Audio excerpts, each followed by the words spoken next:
Assalamualaikum warahmatullahi wabarakatuh. Perkenalkan, nama saya Ahmad Fadil dari kelompok 12. Ingin menjawab pertanyaan dari presentasi yang sebelumnya.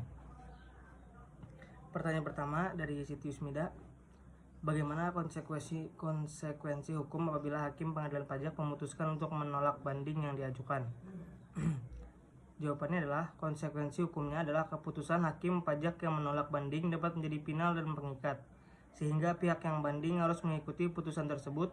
Mereka dapat mencoba upaya hukum lain seperti kasasi, namun harus mempertimbangkan secara cermat bukti dan argumen yang relevan. Yang kedua, pertanyaan dari Nur Awalia dari kelompok 7. Pada halaman 6, jika wajib pajak berpendapat bahwa jumlah rugi, jumlah pajak, dan pemotongan atau pemungutan pajak tidak semestinya bagaimana? Dan yang ditanyakannya, bisakah pemateri menjelaskan bagaimana kriteria pajak itu dapat merugikan wajib pajak dan kapankah wajib pajak dapat mengajukan keberatan atas pajaknya? Baik, akan saya jawab.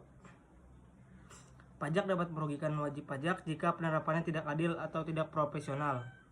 Misalnya jika tarif pajak terlalu tinggi atau jika aturan pajak tidak sesuai dengan situasi atau kondisi keuangan wajib pajak. Wajib pajak dapat mengajukan keberatan atas pajaknya ketika merasa ada ketidaksesuaian antara jumlah pajak yang ditagih dan kewajiban pajak yang seharusnya mereka bayar. Atau jika mereka tidak setuju dengan interpretasi atau penerapan hukum oleh penerapan hukum pajak oleh otoritas pajak.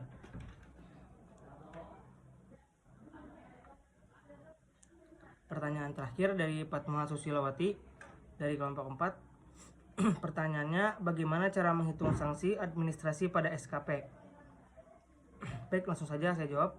Sanksi administrasi pada surat ketetapan pajak atau SKP dihitung berdasarkan ketentuan peraturan berundang-undangan yang berlaku. Biasanya sanksi administrasi dihitung sebagai persentase tertentu dari jumlah pajak yang kurang dibayar atau tidak dibayar tepat waktu. Misalnya dalam kasus keterlambatan pembayaran pajak, sanksi administrasi dapat dihitung sebagai persentase tertentu dari jumlah pajak yang belum dibayarkan dengan tarif yang bervariasi tergantung pada lamanya keterlambatan. Sekian dari saya. Wassalamualaikum warahmatullahi wabarakatuh.